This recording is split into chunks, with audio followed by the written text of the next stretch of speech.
tournaments or competitions going on all over the state. As always, you can check the latest closings and cancellations anytime at newsradiokman.com. Well, school start times will not be returning to the school board agenda after a vote last night by the school board.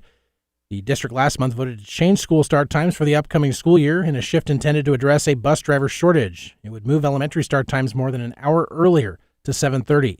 Members of the public, mostly elementary parents, have since protested the decision, saying it's too early for young kids to wait on buses and that it will pose problems with childcare. The Manhattan Area Chamber of Commerce is gearing up for its annual Regional Growth Summit this weekend. Chamber President and CEO Jason Smith was a guest on Within Reason this week. He says some of the highlights of this year's event will include a growth strategy update given by economic development consultant Matt Tarleton, who also spoke at last year's summit. So he did a deep dive into the data and found out, yes, we were in fact stagnant in terms of jobs, in terms of population, and then gave some recommendations on moving that forward. And he's going to come back and kind of give his impression on how we've moved towards that. The summit gets underway at 8 a.m. Friday at the K-State Alumni Center. News is powered by Central National Bank with locations at the Walmart Supercenter and at College and Claflin. Central National Bank, member FDIC. James was diagnosed at 3 months old with neuroblastoma. We went from thinking we had a healthy 3-month-old little boy.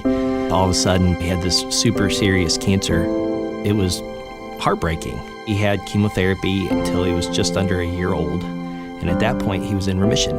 Went that way for a year and then relapsed February of 2023. And here we are 1 year later, finishing up treatment, hopefully. The research is extremely important. The treatments that they're developing here get shared with all the doctors to help treat children worldwide. It's contributing something like one more piece of the puzzle to curing this horrible disease. We all want the same thing. We all want our children to live, have long, meaningful lives. Finding cures, saving children. Learn more at stjude.org.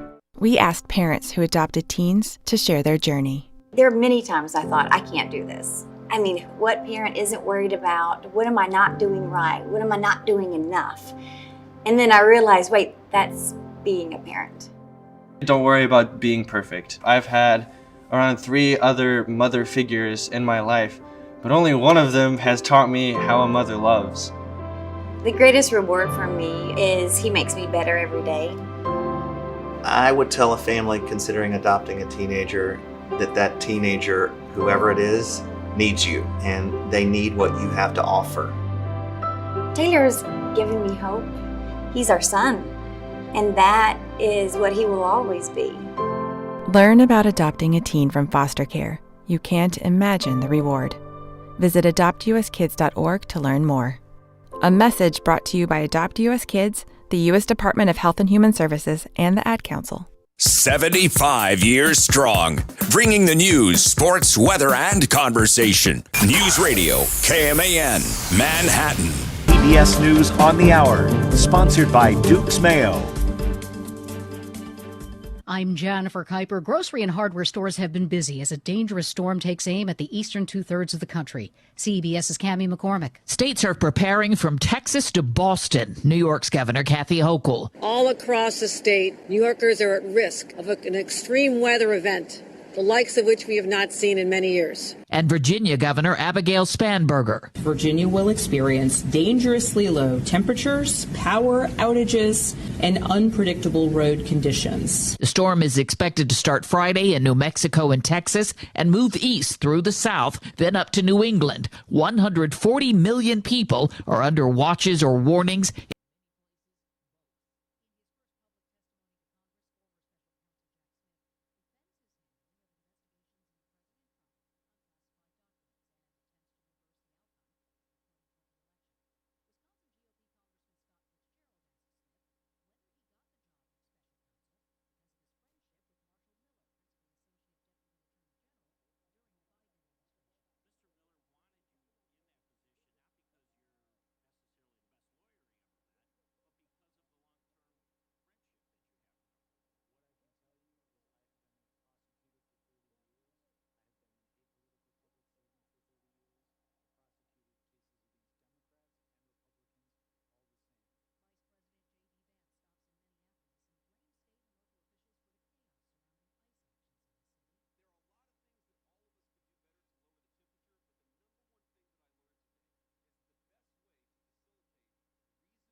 News Radio KMAN weather. Well, we have a cold weather advisory going into effect 6 a.m. tomorrow morning, 6 p.m. tomorrow, a winter storm warning. Tonight's low 7, wind chill below 0, gusts as high as 25 miles per hour. Chance of snow Friday starting after 3 o'clock. Gusts could be as high as 25 miles per hour once again with a high of 10. Friday night, now the government says a 100% chance of snow, wind chill below 0. Saturday, snow, a high of 8. Northeast wind 5 miles per hour, chance of precipitation is at 80%, and more snow potentially Saturday night and into Sunday. The game coming up next starts right now. News Radio KMAN. KMAN Daily Weather is presented by Fox Business Systems. How much does downtime cost you and your business? Don't let another second go by. Call Fox Business Systems at 776-1452. The following is an exclusive presentation of News Radio KMAN, your home for K-State athletics. It's game time. This is The Game on News Radio KMAN.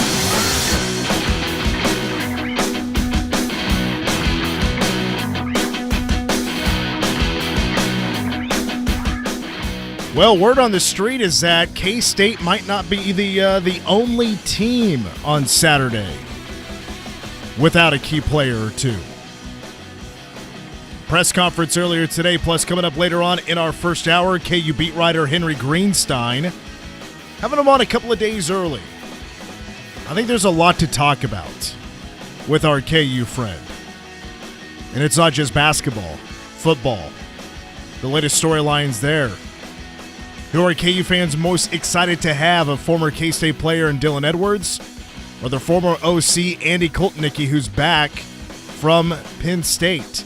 Hour number 2, very excited to have another one of the new position coaches at K-State football here on the air with us, coming up at the first segment of our second hour.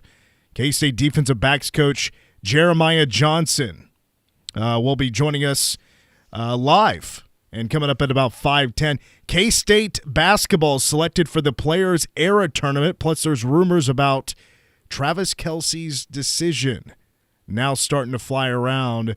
Could the old tight end be ready to make a decision about his future? I'm Mitch Fortner. We're with you for the next couple of hours, and joining me across the glass, I believe this is our first dual show together, us, just me and you, tag teaming this, Toby Hamas from the Manhattan Mercury. What's going on, Toby? What's going on? I'm happy to be here. I do believe this is our first, just Mitch and Toby going at it. Well, I'm glad you're here because you're writing for the Manhattan Mercury. You're on the beat for Manhattan for Manhattan High Hoops, yes, but also K-State men's basketball.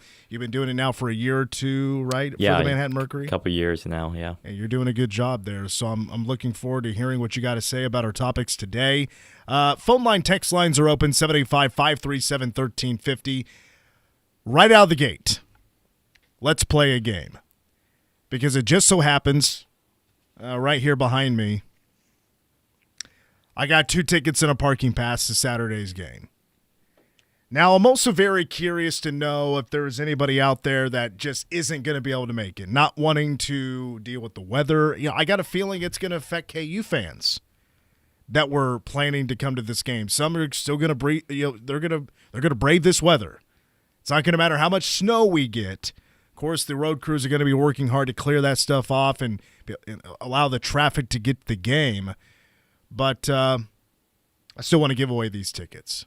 And I'm sure there's those out there that aren't just going to be able to make it. That sucks, even if you feel like K-State doesn't have a chance. Still, the K-State-KU game, over the years, I've seen some bad basketball in my lifetime. The fans still show up. The students still show up for the KU game. So if you want to go to the game, let's play a game. We've done this with myself. We've done this with Cole. And now Toby is the one in charge of this game. We're doing it again. It's backed by popular demand. I'm surprised how popular it is. Text in 785-537-1350. Toby has come up with a random player's name that has played K-State basketball at some point over the last 25 years. So from the start of the 2020 or the 2000 season till now, text in a player's name, 785-537-1350. If you get it on the money with what Toby has written down, you automatically win the tickets. If you don't get the name right, you're still in the running. This is just for you to get your name in the hat. But there's incentive to play along. First of all, you could win tickets, but also if you get it exactly right, the odds aren't great, obviously. But if you get it right, you automatically win the tickets. So why not try? So again, that phone number is 785-537-1350. If you want to text in a K-State men's basketball player's name from the last quarter century, you get it exactly right. You're going to the game. You win a parking pass, 2 tickets to K-State KU on Saturday. All right, so you got that name, Toby. You're good to go. Yeah, I'm locked in. All right, I've asked you. You've written it down, so we know that you're not we're not dragging this on, right? Right. I'm going to give you a guess a little bit later on, but I got to think about this as well. But we'll allow the texts to start rolling in, and we'll see if we do have some winners right away or not. You can't see the text line. I can. So with that being said, we do have a new KU storyline as of this afternoon. Darryn Peterson, the star player for KU, one of the top scorers in the country when he plays. Certainly in Big 12 play, one of the best scorers as well. His status is unknown for Saturday. So we're talking the potential NBA draft number 1 pick may not be available for Saturday. Obviously significant news because he's KU's star player. KU is probably at their best when he's on the floor. But Toby, he has dealt with, he's dealt with injuries this season that has kept him off the floor or has left him with limited minutes. So I'd like to hear your thoughts on this. This is significant news if he doesn't play Saturday. Yeah, you nailed it. KU is definitely at their best when he is on the floor. Earlier in the season, KU kind of hit some struggles. People were questioning, is this really the Kansas of old? And then recently they've picked up a few wins. They've gotten some big-time wins, took down Iowa State at Fog in just a really dominant fashion.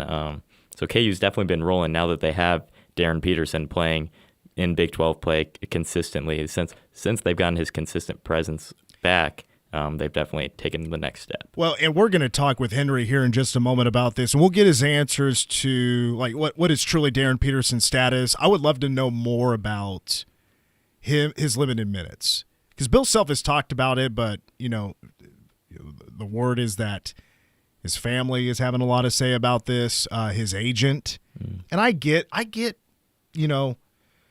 those trying to protect him. If the rule was in college basketball that you could go straight from high school to the NBA, Darryn Peterson's status does not change. I would assume it doesn't change. Him and AJ DeBonsa are probably 1 and 2. You could flip-flop them. It doesn't matter. That's probably not changing. He doesn't need to play a year of college basketball. But the rules are, and it's been this way for a long time, that is the case. He's very good. Now, even though this season he's playing 27 minutes a game, obviously most of that has been limited when he has played, 22 points per game. He is a 42% three-point shooter.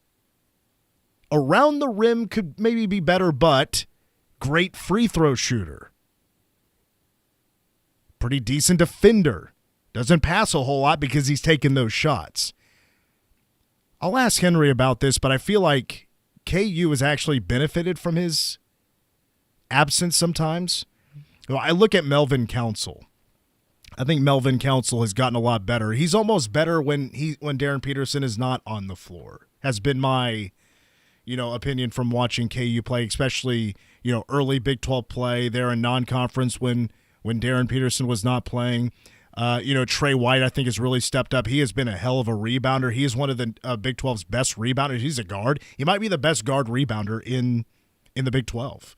And plus, Melvin Council also makes an impact on the defensive end. It's interesting because I'm wondering about this as well. Flory Badunga, I'm thinking, all right, is Dorian Buka going to stop him? Is Kamari McGriff healthy enough? Is he going to stop him? I don't know what K-State's going to do about Flory Badunga, one of the best big men in the Big 12, yet he can be a bit inconsistent.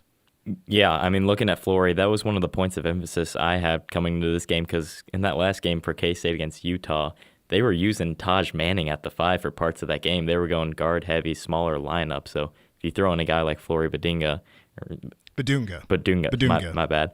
Badunga, I like it a little bit more, but when you throw that kind of size into the lineup, I was wondering how K-State's going to match that because Doreen Buka played the least amount of minutes against Utah with the injuries that K-State faced. So it's definitely a matchup problem if K-State can't match that size. Is Taj Manning?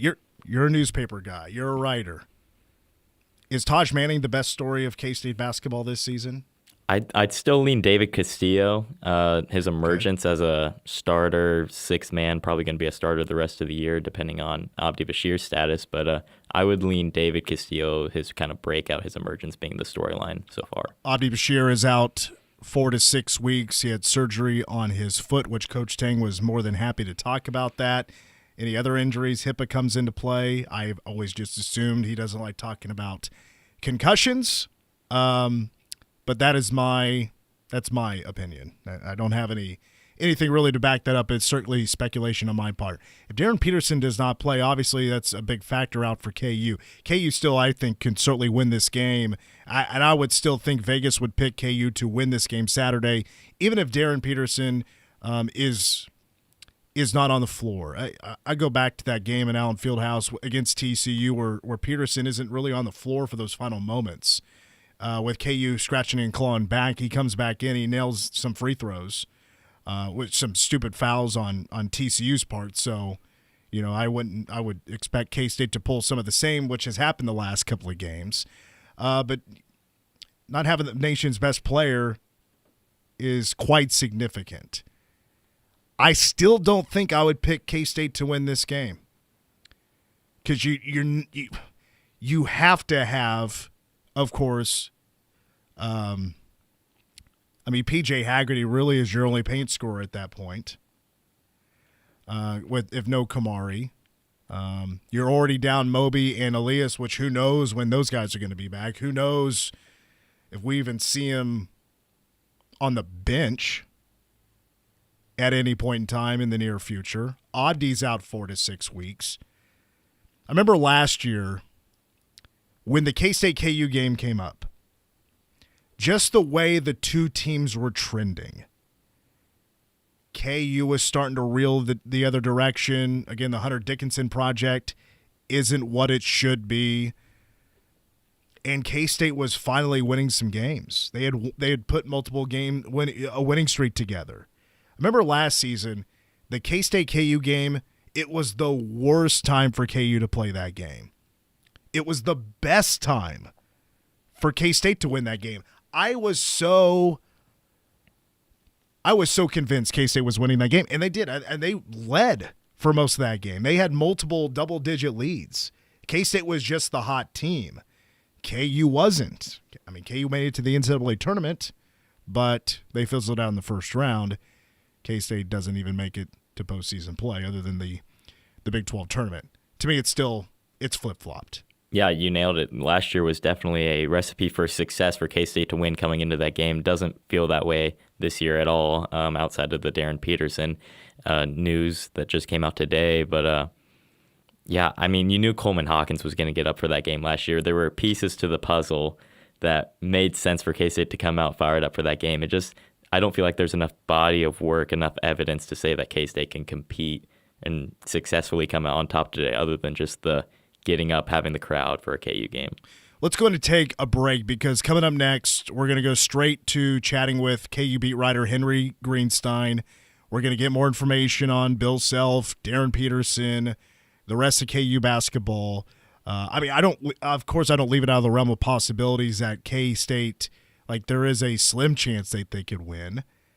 I don't think anybody would blame me or you or anybody to not pick K-State to win this game. It's because K-State with their self-inflicted wounds and their problems, we think they have addressed some areas. It hasn't been as good as it should be. K-State's lacking in so many areas. Do we expect K-State's defense to step up like it did against BYU? It feels like a flash in the pan. A.J. DeBonsa was still able to get his, BYU kept K-State out 3 to 4 possessions throughout that entire ballgame, despite 7 steals from A.J. DeBonsa. The only difference is a star player for KU not in, but if he doesn't play, if he does, nobody's going to pick K-State to win. If he doesn't play, there's your slim chance. Kind of reminds me of a little bit of when Juju Watkins didn't play for USC in the NCAA tournament against K-State women's basketball, getting to that Sweet 16. I was like, look, don't make that. It doesn't make it. All of a sudden, K-State has an amazing chance to win this game. It's all of a sudden in K-State's hands. They're the favorites to win because Juju's out. No, that's not the case. That was still a really good team. They still had WNBA draft picks on that team. It just made it a little bit more of an even playing field. Well, Yoki was healthy. Yeah, and especially given the fact that KU's already experienced time this year without Darryn Peterson, so they're not going to be in new territory by trying to figure out. They're not going to be spiraling to figure out how to run their offense without Darryn Peterson. All right, we'll get those official updates from Henry Greenstein from the Lawrence Journal-World. We'll take our first time out. You're listening to The Game on News Radio KMAN. Number you have reached. Tweet The Game, KMAN, or call 537-1350 and get in touch with the show. This is The Game on News Radio KMAN.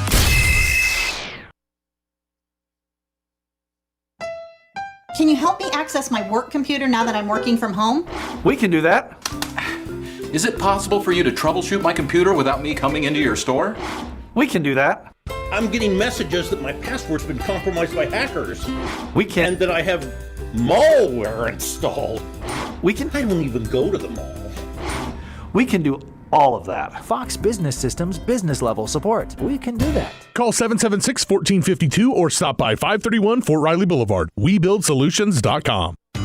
You've heard the expression, it's what's on the inside that counts. At Schultz Construction, they couldn't agree more. Starting with the foundation and everything inside the walls, Schultz Construction is committed to making sure the things you don't see in a house are as good as the finishing touches you do see. From custom homes to commercial buildings, Schultz Construction takes pride in their quality control from start to finish. Schultz Construction, building trusted relationships through the development of quality neighborhoods. Manhattan Broadcasting is keeping it local. Dollars spent locally today help build a better community for tomorrow. Quality Collision is still open for business while they improve the intersection by the dam. Dodging a few orange cones is worth it to receive quality restoration. Keep your car looking as good as the day you bought it. Quality Collision, where quality is more than their name. It's a promise to their customers. Connect to anywhere in the world with daily flights to Dallas and Chicago when you fly local with Manhattan Regional Airport. You'll spend less time driving, saving you gas and time, and more importantly, you'll get home quicker to the ones you love. Click your next flight at flymhk.com. Baskin-Robbins, locally owned in downtown Manhattan, has the flavors you crave. From classic like chocolate and vanilla to bold faves like pralines and cream, peanut butter chocolate, and wild and reckless sherbet. Scoops, cakes, and shakes. Baskin-Robbins has what you need. A Streeter family business. Our family serving yours. Manhattan Broadcasting is keeping it local. Find more great local businesses plus special deals and offers when you keep it local on our website. We are the keepers of the wild, America's original and most invested conservationists. For more than 80 years, we've been committed to conserving wildlife and the natural landscapes that define our nation. From rugged alpine ridgelines to peaceful tall grass prairies, we've supported the conservation of more than 36 million acres of American wildlands. Our funding has led to cleaner water, fresher air, and improved wildlife habitat. From abundant fish and waterfowl populations to robust deer and elk herds, nothing is more important than maintaining wild spaces for adventurers to explore and wildlife to thrive. We are America's hunters and target shooters, stewards of the American outdoors. America's hunters and target shooters, along with firearm, ammunition, and archery manufacturers, have invested more than $46 billion to help state fish and wildlife agencies manage and protect wildlife and wildlands across America. For more information, visit outdoorstewards.org. Right now, the Dan Patrick Show. Dan Patrick. Travis Kelce, coming off one of his worst games of his career, was on his New Heights podcast, and he tried to sum up this season in Kansas City. I've always had the answers in years past, and this year, I just can't find them. Yeah, reality is starting to set in. Man, Father Time's undefeated. The Dan Patrick Show. Dan and the Danettes and you. Dan Patrick, weekdays at 1 on News Radio, KMAN.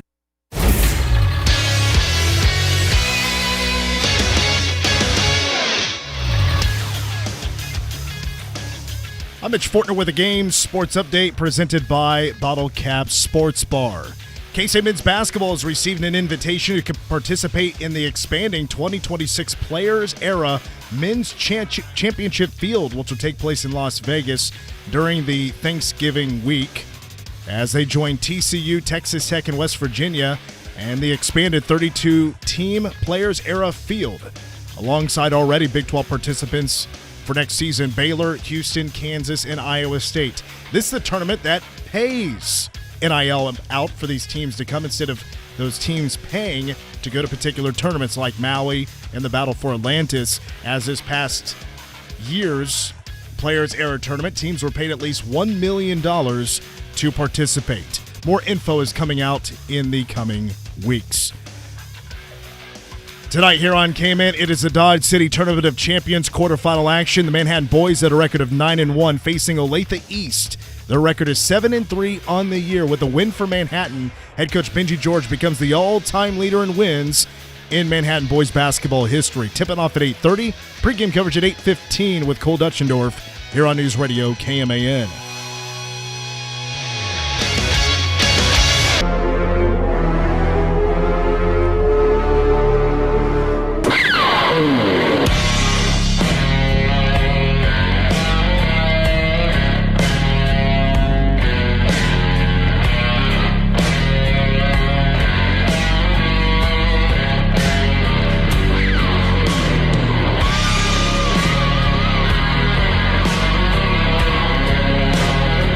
The game continues. Mitch Fortner with Toby Hummus from the Manhattan Mercury. Before we get to Henry Greenstein, let's get some of these names that have been texted in here, Toby. Again, we're giving away 2 tickets and a parking pass to KU K-State Saturday. Tip it off at 7. Powerade Game Day is at 5. Text in a player's name from K-State men's basketball over the last 25 years. You get it exactly right, you automatically win the tickets. Let's see who we have here. Will Spradley. Wow. First one. Oh, it's Will Spradley. First one off the board. Well, we got a winner. Wow, yeah. Let's see. Winner. Nobody else guessed Will. That was the very first text to come in. Yeah. We had J.O., we had Michael Beasley, Dean Wade, David Hoskins, but you went with the is he still coaching at St. Mary's, Will Spradley? I believe so. I mean, my hints I was thinking was Kansas kid, 2 years under Bruce, 2 years under Frank, so just kind of that era of the in-between. Wow, okay, so congratulations to somebody from the 785. You just won the tickets. It happened like that. And looking at past history, this person has never won any tickets from us. So, other than once upon a time putting in a score prediction. So, congratulations to this number from the 785. I'll be texting you here in just a little bit. We're about to hear from Henry Greenstein. It's not a live interview, by the way. Had to tape it right before the show. It's right after, actually, Bill Self's press conference. We'll get to that here in just a second. So, congratulations to our winner. 2 KU tickets and a parking pass. The very first guess was correct with Toby, and you automatically win the tickets. So, congratulations. I'll get that text out here in just a moment. We'll get a Bill Self. We'll get a Darryn Peterson health update here in just a moment. But earlier today, I caught up with, from the Lawrence Journal-World, KU beat writer Henry Greenstein ahead of Saturday's game between K-State and KU. Henry, appreciate your time, and I feel like, heading into this KU basketball game on Saturday, it's not just all basketball, but we have a lot of stuff to cover here, especially with the recent headlines over the last week or two. Starting with the football front, you're basing this off the excitement from KU fans. Is there more excitement about Dylan Edwards or Andy Koltnicki? That's a great question. I think, well, first of all, the two are inextricably linked. I think part of the excitement about Edwards is thinking about how Coach K, as they call him, will use him. A guy with that kind of receiving ability out of the backfield. you like to dream of the Jayhawks splitting him out wide, putting him in the slot, doing jet motion and orbit motion and all that stuff that the KU offense has been predicated upon for years. But yeah, I think there's a considerable level of excitement about both. I think there's probably a little bit of trepidation and uncertainty with both too. With Kotelnicki, I think most people are more straightforwardly excited because bringing him back reminds KU of a time when its offenses were better. I mean, you think about how explosive they were in 22 and 23 when they made their back-to-back bowl appearances. A lot of that was because they had kind of a mad scientist at the helm with Kotelnicki, and they weren't necessarily able to replicate that in 24 with Jeff Grimes or this past year even with Dabrowski getting promoted and Matt Lubick coming back. So I guess there's a thought maybe among a lot of KU people that trying to recapture the magic, I guess, of the early Leipold era by having all the same people come back will go a long way. You know, when I first heard about this move, because Kotelnicki's title is technically associate head coach. When I first heard about this move, I was wondering if it might be a too many cooks kind of situation. But really, it's all the same cook as before. They just have different titles. So it'll be interesting to see exactly how the division of labor works there. And then with Edwards, you know, I mean, obviously the 2025 season for him did not pan out how anyone expected. And so he doesn't have, like, I guess, the full body of work that you might expect for a player of his quite clear talent. But after picking up a couple of power backs in the portal, both of whom were leading rushers for their previous teams, and Yassine Willis from Syracuse and Jalen DeFries from Colorado State, KU really needed someone with game-breaking speed. And I don't think anyone expected that to be Dylan Edwards, but I don't think fans would necessarily complain about it. I never thought I'd see the day where a K-State K-State player transfers to KU, and the K-State fans are like, good riddance. Like it almost feels weird, but it's based on, like, it goes back to day one when he committed to K-State and then decommitted to go to Notre Dame. There's always been a little hatred towards Dylan Edwards. There's no trust in his dad. And Dylan can be a little bit of a head case sometimes. It's just if he stays healthy, his mind is in the right place. Look, let's be real about this. At KU, he can be a very solid weapon. He can be a very solid weapon anywhere. K-State just didn't get that much at all in 2025 other than one game. So it's up to, you know, and I'm sure KU fans have their fingers crossed that they do get all that from Dylan. And if he can play a full season as a top guy, it's a pretty big deal. Yeah, I mean, KU fans have seen that whole saga firsthand, and they're aware of the reputation that Dylan has developed. But I think there's some thought that because of the long-standing associations with this coaching staff, and because of just in general how well KU has incorporated the majority of his transfers, there's a lot of optimism that this staff could bring out the best possible version of Dylan Edwards. Now, I don't think he's going to be like the primary workhorse back. Like I mentioned, they've got some big bruising guys. And I think that may be an optimal situation, honestly, if he doesn't have to be depended upon as the primary source of offense, because if things do go south, it's not like the entire offense's productivity is staked on him being the number one threat. So, yeah, incredibly interesting news. I'm interested to see how that unfolds. And then, of course, there was a little bit of crossover the other way, too, with K-State get Jordan Peterson. Yeah, that's very true, yes. Even here in a little bit, going to be speaking with Jeremiah Johnson, defensive backs coach, who started. He went to KU, got his feet wet there, and he's a Kansas guy, and now with the Wildcats as well. But what can you actually tell me about Jordan Peterson? Do you know about his recruiting, his pedigree, how good he was at KU? Yeah, so I mean, I wasn't here for the entirety of his stint, but I feel like when he really started to gain respect and notoriety was during that 23 season. He basically single-handedly established a pipeline in the state of Arizona that hadn't previously existed for KU. There was a recruiting class, I guess it was a 24 class, where they signed 3 kids from the same high school, Desert Edge High School in Goodyear, that were pretty highly touted. And that included Deshaun Warner, also known as DJ Warner, John Kamara, and Andre Gibson. All 3 of those kids are gone, and so I guess the legacy of that class might not be as strong as the hype coming in. You know, Warner ended up transferring. He played a lot of the true freshmen, transferred to SMU, and then back in the portal again. I haven't seen. Actually, he did pick somewhere. I haven't seen one. Oh, Washington State. He's now Washington State. Kamara transferred to Wisconsin this offseason, and Andre Gibson transferred to Northern Arizona. But all that is to say, like, he built great relationships down there at other schools in the area, too. He helped reel in some really highly touted defensive backs from other areas of the country. He also, by the way, did call a game as DC for KU, their opener that year against Missouri State. I think Brian Borland was having a medical procedure.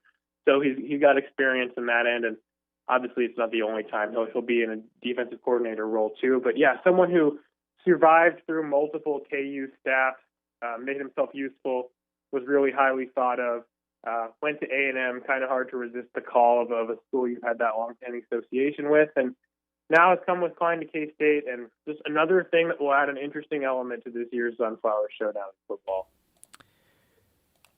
Henry Greenstein, our guest from the Lawrence Journal-World. Let's switch to basketball. You just came from a press conference. Bill Self speaks. He didn't make the Colorado trip because he was having some health issues. What's the latest update on Bill Self? Yeah, he seems to be doing quite well. I mean, this is by all accounts like a much faster turnaround than the other two times he was hospitalized. He basically said that, he was having chest issues, which obviously quite concerning when you've had someone who's had multiple cardiac procedures. But what it turned out was that he was just very dehydrated and had atrial fibrillation, is what he said.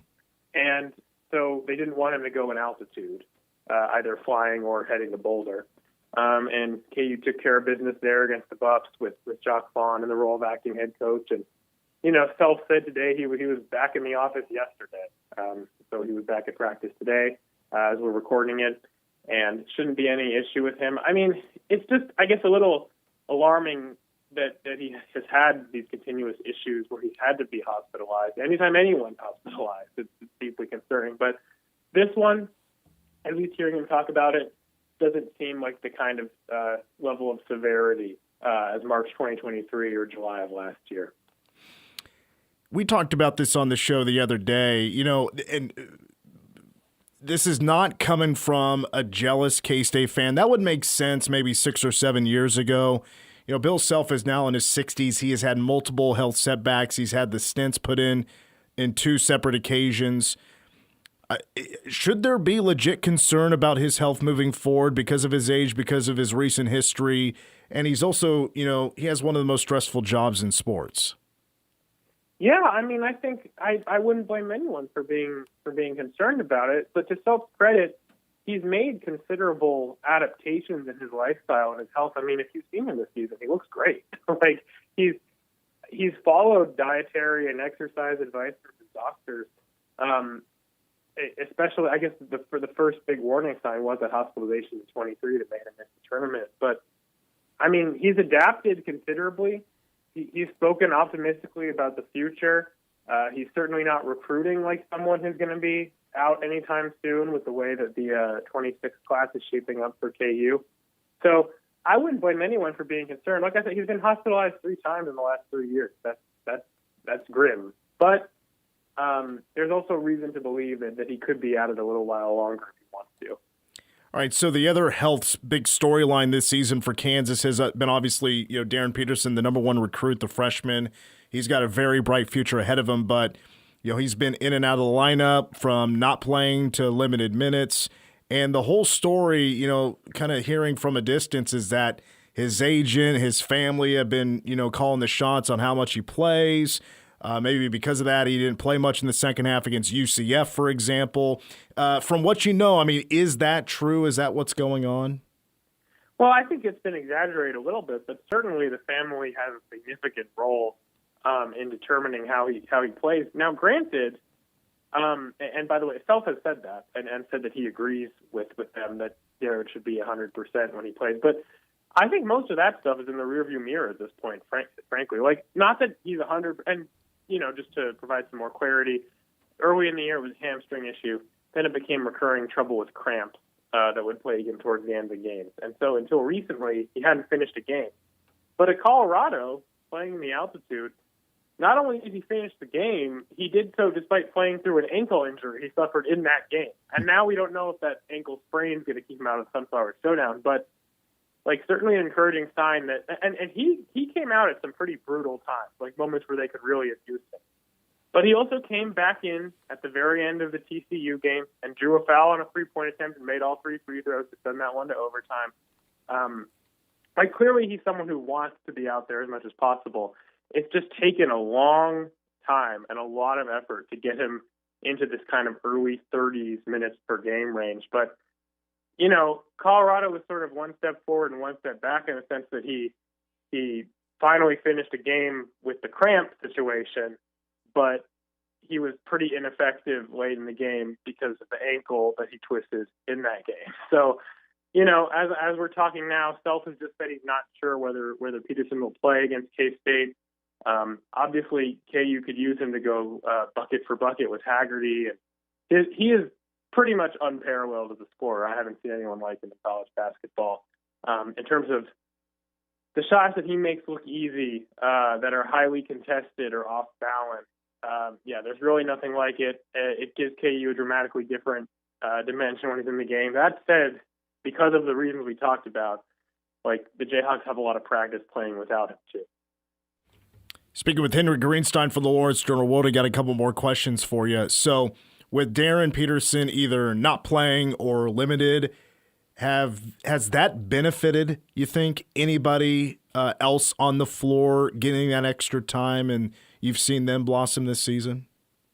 I think all of KU's players have benefited to some extent, but the number one example would be Melvin Council. And honestly, Melvin Council is probably the top player to watch in this game for KU, whether Peterson's out there or not, because of what he provided in the defensive end. But, a little backstory on Council. He started at Monroe College, a junior college in Western New York, went on to Wagner for a year, then to St. Bonaventure. He got an extra year because of the JUCO eligibility waiver, and Kansas won out as his transfer destination over, Georgia Tech and Mississippi State and some schools like that. And he's been kind of a revelation this year. You look at his numbers, they don't necessarily pop off the page. He's not the most efficient shooter, but he is kind of the head of the snake in many ways. He's the best defensive guard. He's incredibly fast, and probably his best attribute is his conditioning.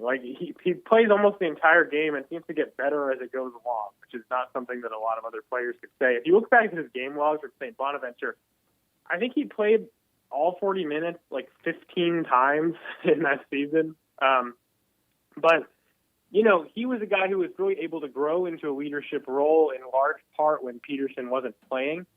And there's a little bit of an adjustment, obviously. If you look at that UCF game, Peterson had 24 in the first half and Council had 0. And then in the second half, Peterson barely played and had 3 points or something. And then Council had 20. So there was a lot of give and take early on, but it seems like they're getting better at playing together, and it really allowed Council to come in his own. But, others too. Trey Weiss, another good example. This is a guy who was kind of a known quantity, you would think, at this point in his career, just sort of known as a glue guy. This is his fourth school in 4 years. He's played a variety of power conferences, sort of a guy you could count on for 10 points and 5 rebounds or something, but he's playing far above that level. Most impressively in terms of his three-point shooting, where he's shooting in the mid-40s from 3 after being a career 30% three-point shooter.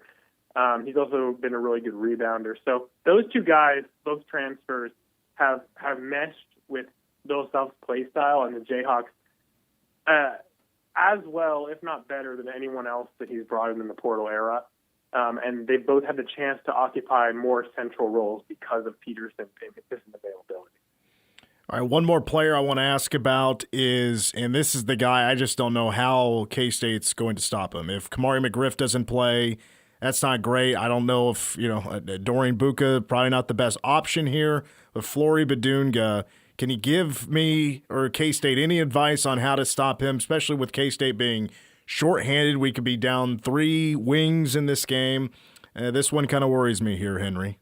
Yeah, I've been monitoring the K-State injury situation pretty closely, and it's quite grim.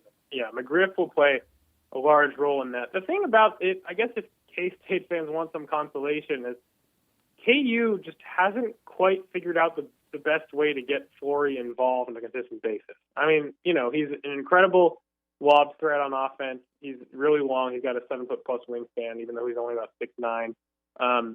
He's become a more developed post-offensive player. Probably his best utility is on the defensive end, though, as a shot blocker and a leaper. But KU hasn't quite figured out the way to maximize his potential. There's a lot of games where he'll just kind of disappear for long stretches because of a combination of he's not getting in favorable enough positions in the post, and the guards aren't looking to feed him in the post enough. So I guess the consolation for K-State would be, even if they're a favorable matchup, if the Wildcats can do a good enough job denying like favorable passing angles, or if they can figure out someone to play off of to clutch. Now, granted, that might not be as easier in years past, where like KU had a starting lineup with 2 non-shooters, so teams would just pack the paint and make things impossible for Hunter Dickinson. There aren't as many guys you can leave on this year's team, but if they can like find a way to muck things up in the paint and make it more difficult for KU to get the ball into Badunga, that could go a long way. Because, you know, he hasn't, like 2 games ago against Baylor, he had 23 and 11. That's kind of been like the peak of his performance at this point. There's a lot more games where he's kind of more in the 10 and 7 range. I think he had 11 and 9 against Colorado with 4 blocks, which is still a solid stat line. But that's like a relatively good job of containing Badunga. And yeah, I definitely have pinpointed those post matchups as an area of particular interest this weekend with the issues that K-State's dealing with. All right, Henry, one more quick thought and we'll wrap it up there. For K-State fans, for those listening, even though you've probably alluded to these things already, we'll make it official right now. KU's biggest strength team-wise, their biggest weakness team-wise is what? Okay, let me think about this for a second, because there's a couple different ways that I could go. Their biggest strength most of the time is first shot defense. Now, there have been some games where they've given up fairly high percentages, especially since the conference season started. But they're still one of the best teams in the nation in opponent 3-point field goal percentage. Part of that is because they have the personnel to switch very effectively. Now, they've changed up their ball screen covers at times. So in some games, they've only switched among guards and then between their 2 forwards instead of switching all 5. But they have the personnel to switch 5. They're very disciplined, and they don't allow a lot of open 3-point looks, at least most of the time. Again, I have to keep adding these caveats because there were a couple of games like UCF where they really did not do a lot to impede the opponent. But when KU is playing with sufficient intensity and energy, absolutely, like, it is difficult to get a clean look for opposing teams, and a lot of that has to do with Council, who I mentioned earlier. Biggest weakness, I do think it's the possibility of stagnation on offense. I think there are just long stretches where their ball movement becomes less enthusiastic. And I guess one advantage for this KU team as opposed to in years past is that they actually have guys who can create off the dribble, especially when Peterson's in. But there can be long stretches where, especially if they don't run some of the sets that Bill Self is known for, like the ball can stick. And like I said, Trey White's really good at drawing fouls. If the ball sticks with him, there's a high chance he's going to get a couple of free throws out of it. Same with Darryn Peterson. He might make a leaning jump shot that no one sees coming. But they have they're prone to going in these long offensive droughts, and sometimes they come at really pivotal times. That's basically why KU lost at home to UConn in December in a game they should have won even without Peterson. So I would say it can be harder for them to dig themselves out of those kinds of situations on the road, and I wouldn't be surprised if there's like a 4-minute scoring drought at some point in Saturday's game.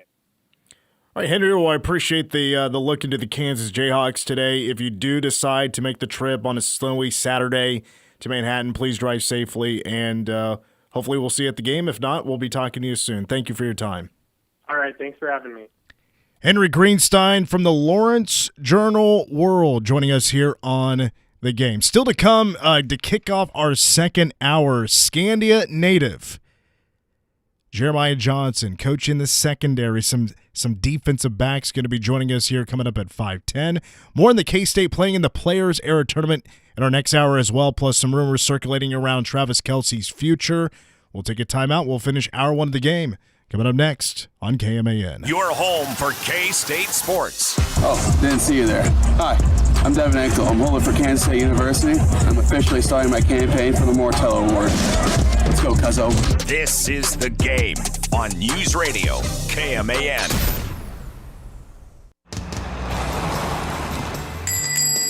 Roll down the window and roll back the memories at Vista Drive-In.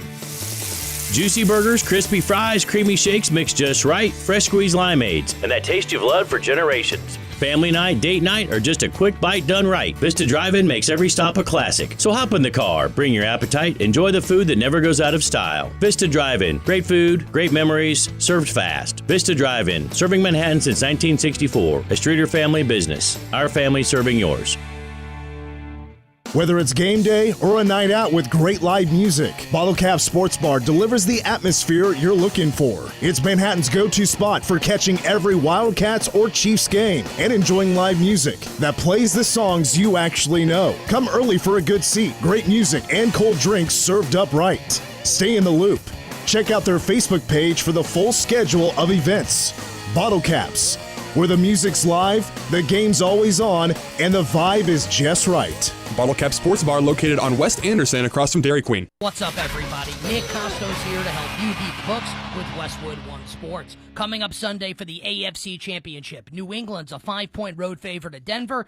People think New England's going to cruise to victory in this game. Denver with a backup quarterback. I think the line has moved out too far with Denver's backup quarterback set to play. Denver still has a really good defense, and I have faith in Denver's head coach. Give me Denver plus the 5. Bet smarter and beat the books. Download the BetMGM app today. This new year, get started on your next success with University of Maryland Global Campus. Apply now and save with no application fee. Classes start February 11th. An accredited state university, UMGC offers online and hybrid classes while giving you a head start on 2026. Earn up to 90 credits toward a bachelor's for prior learning and experience, or transfer up to 12 credits toward a master's. Learn more at umgc.edu. Certified to operate in Virginia by Chev.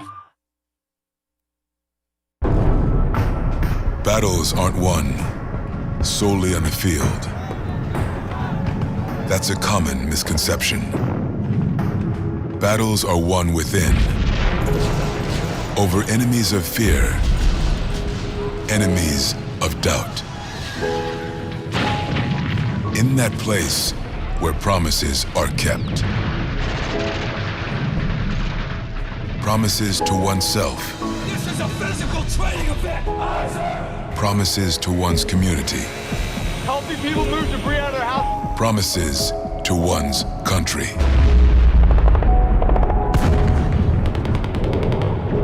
In the heart of every Marine,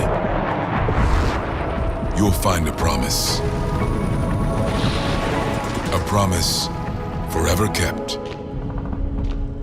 A promise of battles won. Melissa from Michigan. I work an extra part-time job serving lunch at my child's school, but I still can't afford to put food on our table. Daniel from California. Choosing whether to pay the rent or pay to fix the car to get to work doesn't leave us with much at all. Now we can't even pay for meals. Hunger is a story we can end. End it at feedingamerica.org. Brought to you by Feeding America and the Ad Council. For area high school scores, recaps, league standings, and coach interviews, check out Scoreboard Saturday at 8 a.m. during football and basketball season, including coverage of the Centennial League, NCKL, Big East League, Flint Hills League, and the Twin Valley League. Scoreboard Saturday on News Radio KMAN is powered by WTC Communications. News Radio KMAN weather. Cold weather advisory going to effect 6 a.m. tomorrow morning, 6 o'clock tomorrow night. Winter storm warning. Tonight's low 7, wind chill below 0 for sure. Wind gusts as high as 25 miles per hour. That's no fun. 20% chance of snow starting at 3 o'clock tomorrow afternoon. A high reaching 10, 100% chance of snow Friday night. Low of 0. 8 on Saturday, 70% chance of snow sticking around through Saturday night into Sunday. We finish up hour 1 of the game right now.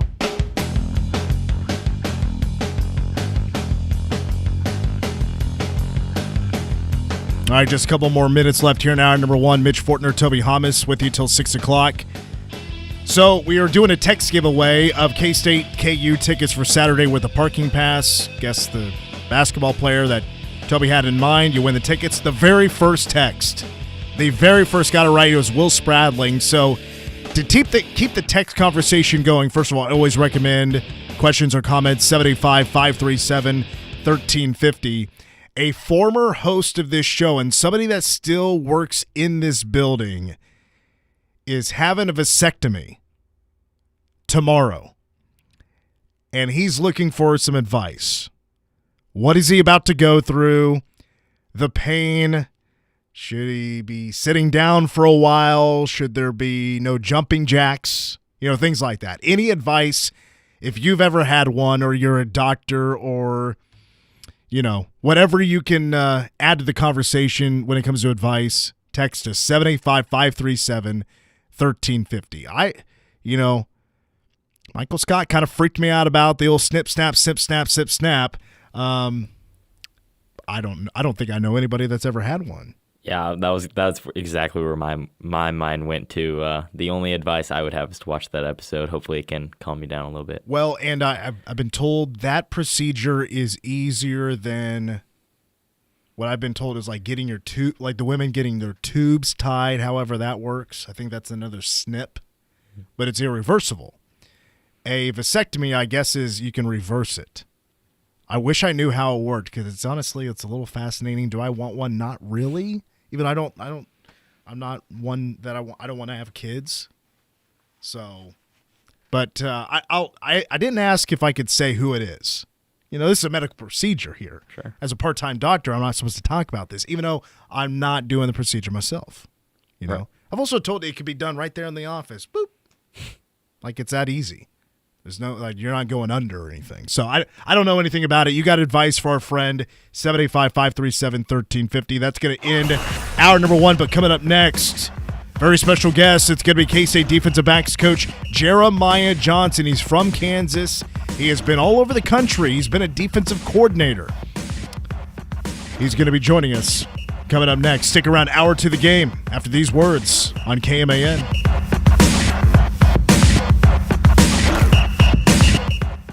In Manhattan, building community means more than bricks and beams. It means innovation and partnership.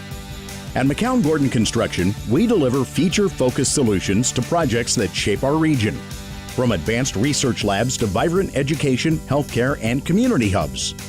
We're not just building projects, we're building the future of the Flint Hills with unmatched customer experience and value-driven strategies.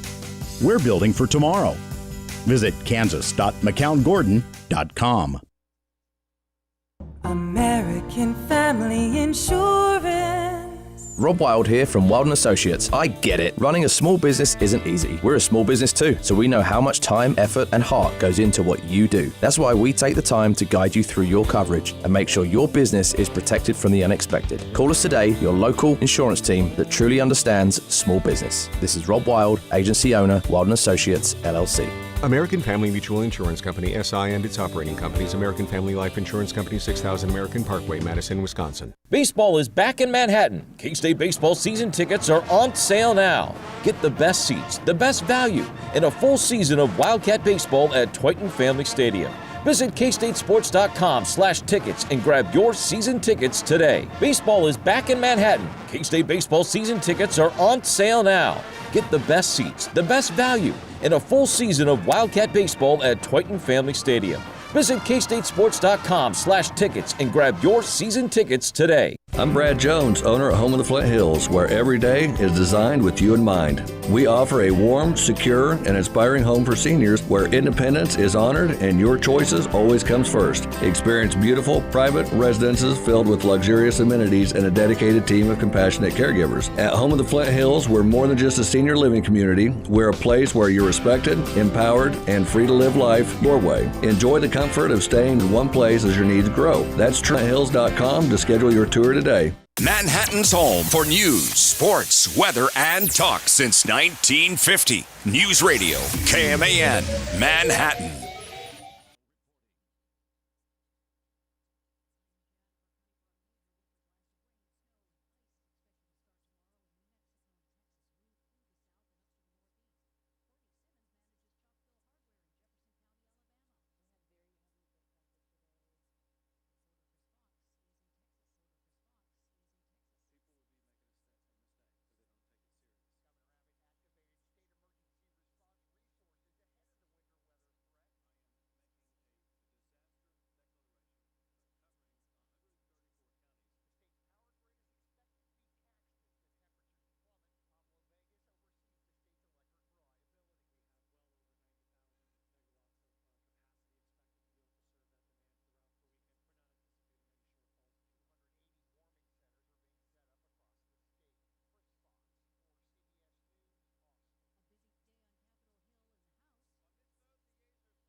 News Radio KMAN weather.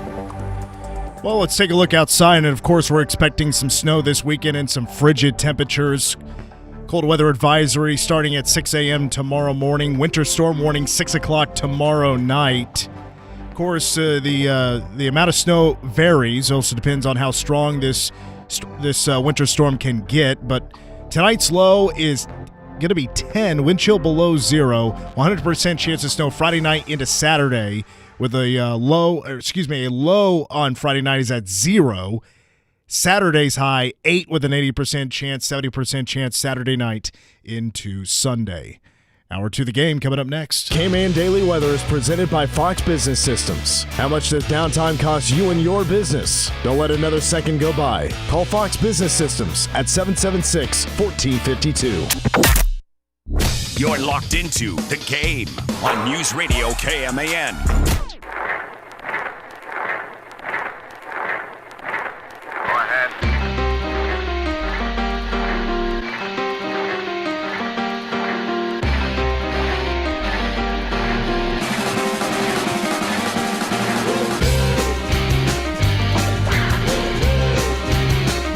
It is hour 2 of the game after work. Mitch Fortner, Toby Hummus across the glass from the Manhattan Mercury. If you missed hour number 1, KU beat writer Henry Greenstein joining us to give us a little preview of K-State KU basketball of the KU Jayhawks for Saturday. A little bit of look into KU football. The health updates of Bill Self, also Darryn Peterson, whose status is unknown. A little bit of an ankle injury the other night against Colorado.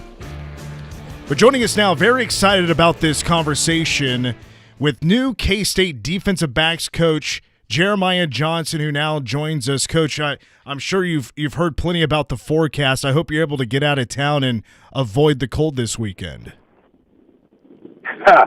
Yeah, I'm definitely out of town. The problem is I got into the cold. I'm in Iowa. Oh. I touched Minnesota today. And so I got the cold before you got the cold. But are they expecting as much snow as we are? I think as farther south you go, we're about to get is going to get more snow, like in Oklahoma. Yeah, there was a blizzard up there yesterday, which kind of altered my travel plans. But it wasn't a ton of snow. It just the winds were blowing 50 to 70 mile an hour. Jeez. And so the wind chill was a little bit ridiculous, but other than that, it was great. Well, from what I read, you're a Scandia, Kansas kid, so I'm sure you've braved this a time or two. You've been in Iowa, you've been in Wyoming. You're familiar with this kind of weather. I want to ask you about your growing up. Your entire childhood, was that Scandia?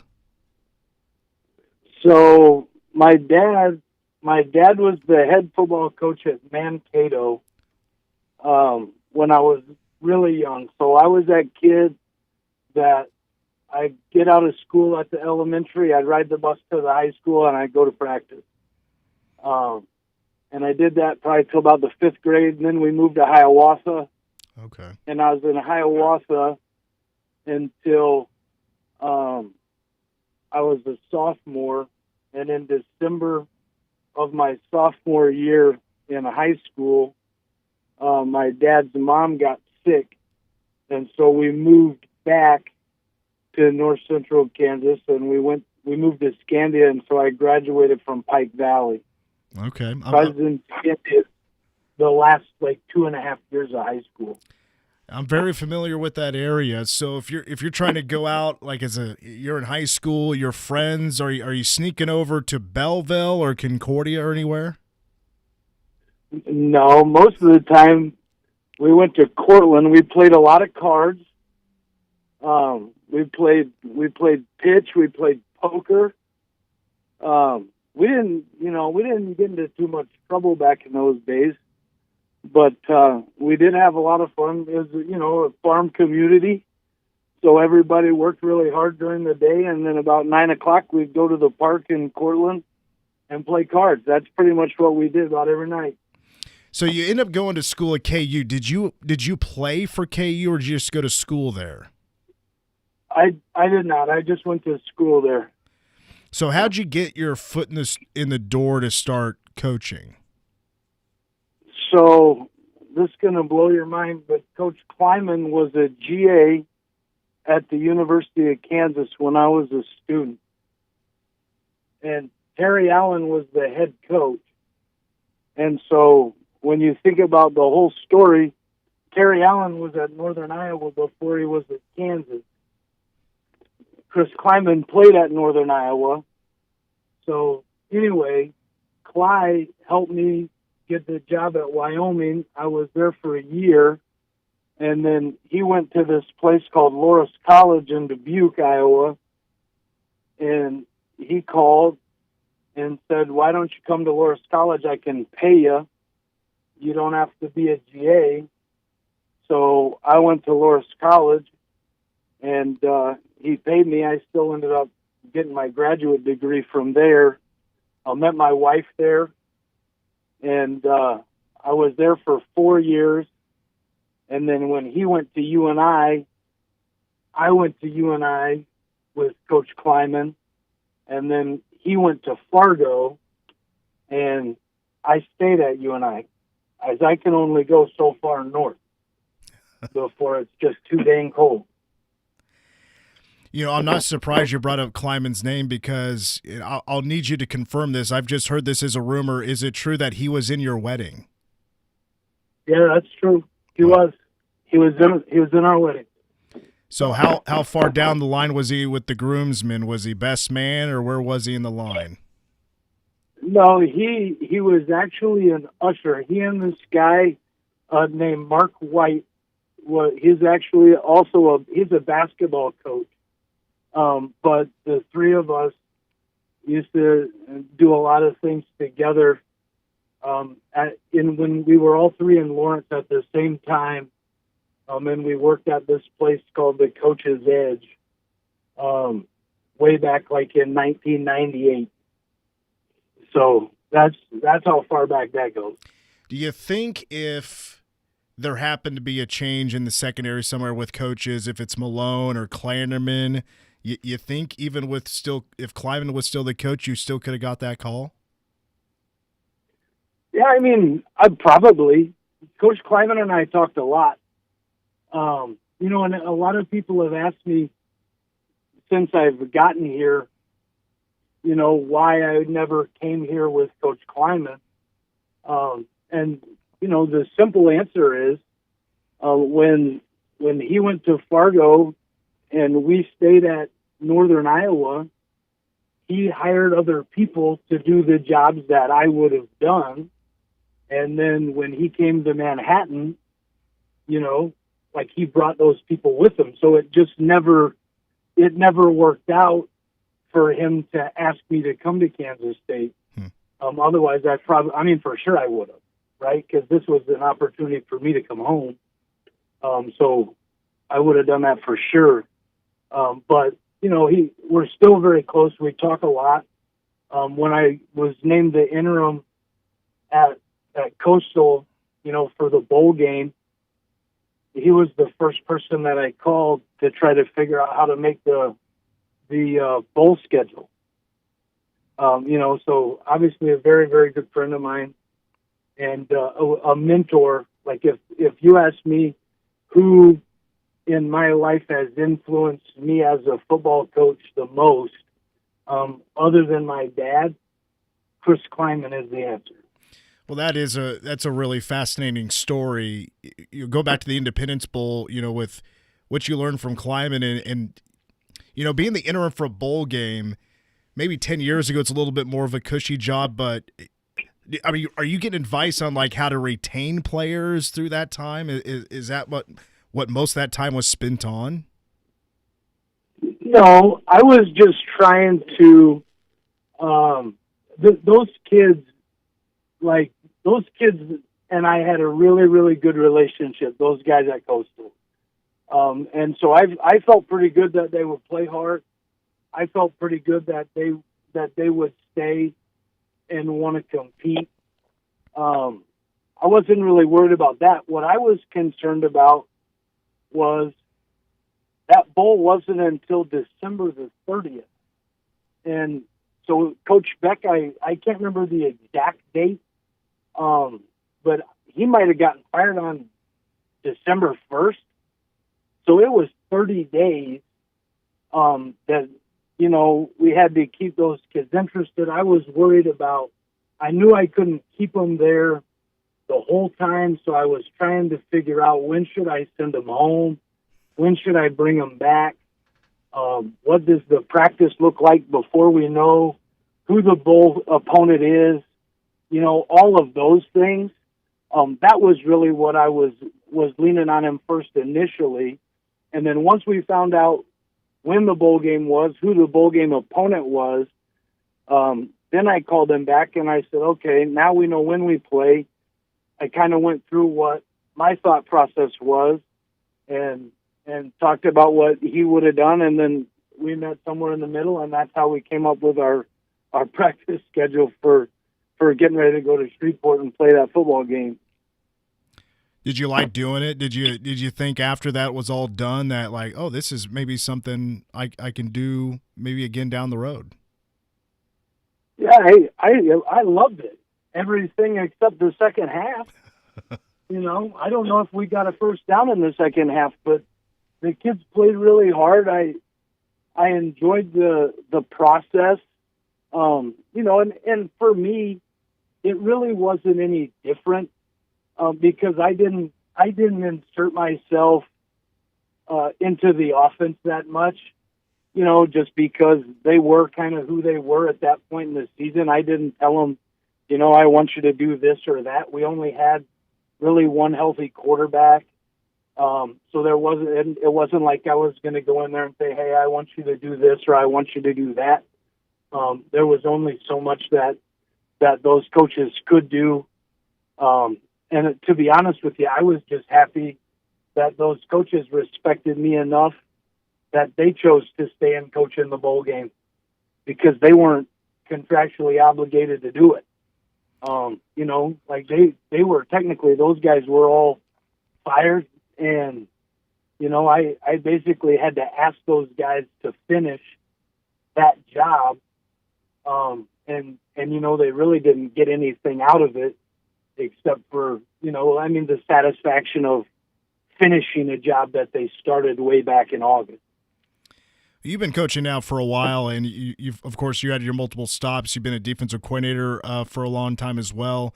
You know, you've coached a lot of kids in your time. I like to ask position coaches that are new to K-State that, you know, just to kind of give an example of your success. Is there a player or two that stands out, if it was from recruiting them, developing them across the board, that stands out as maybe one you would post as a part of your resume? Oh, man. Shoot. You know, the ones that I'm the most proud of, honestly, are the ones that there's a young man that was a quarterback at Bishop Garrigan in Algona, Iowa, that came in as a quarterback. He's probably the worst safety that I've ever seen in my entire coaching career when we got him. Just because he had never played, he walked on, and by the time his career was done, he started a game in the playoffs at Northern Iowa. And just one of those kids that was gritty and fought and scratched and clawed and earned a scholarship in his 5th year, you know, like one of those guys. So really proud of what he did, but from a guy that people probably have heard of that I would be most proud of. DeAndre Hall from Blue Springs, Missouri, was a great football player. We started him as a true freshman. He ended up getting drafted by the Chicago Bears. He played field safety for us at Northern Iowa. He played some corner. He was a really good football player for us that was really, really ball aggressive. And you know, he was one of those guys that you could challenge every day to change. And, you know, when he was young, he didn't like it. But, and he even asked me, like, Coach, why are you so hard on me? You're not as hard on everybody else. And I said, DeAndre, you're different than everybody else. I can treat you like everybody else if you want to work in the supermarket. But if you want to do what you're capable of, then I need to stay on you because your path is different. And he said, well, then stay on me, Coach. And, he ended up getting drafted and, played for quite a while. He's still in Blue Springs. You probably see him on the sidelines next fall. I talk to D-Hall about once a week. He's married, got a child, like great, unbelievable kid. And I'm really proud of him and what he's done with his life since he's done with football. He's got a foundation, that he raises some money for and tries to help kids in the Blue Springs area. He's a tremendous kid. Jeremiah Johnson is our guest, new K-State defensive backs coach, now under new head coach Colin Klein. That's where I want to go next, just you now coming to K-State. From the other coaches I've talked to, they all got a text and they all had emojis in them. Did you get an emoji text from Colin? I did, but after I said yes, I've known Coach Klein for a long, long time. We worked together at Northern Iowa in 2016, and I actually would have to go back and look at my text string because when he actually called me and offered me the job, I was pretty busy, and so I don't actually remember exactly how it went down because I was trying to be the defensive coordinator and the head coach at Coastal. A purple emoji of some sort. Probably can go back and look. Well, that sounds about right from what I've heard from everybody else. I think you're one of the best. That's exactly what it was. Like a purple. I'm not sure what it is. Like a devil, smiley devil thing.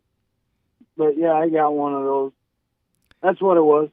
Well, I would love to hear from a guy that coaches defensive backs, with the hiring of a quarterbacks coach, offensive coordinator, and now a head coach at K-State. He means everything around here to all of us, but I'd love to hear from your perspective about why Colin is ready for this and why he's the right guy for the job, and especially when you're going to be, I'm sure, coaching against him sometimes in practice. Yeah, I think, number one, I think he's the right guy for the job because when you think of Kansas State football, to me, and I'm 48 years old, there's two people that I think of, Bill Snyder and Colin Klein. And those are the two people that I think of. As a Kansas kid, those are the two people that I think of, Bill Snyder and Colin Klein.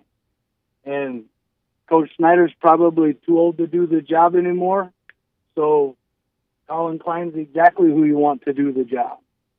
And I think from a coaching perspective, he's been a full-time coach, not a GA, for 10 years.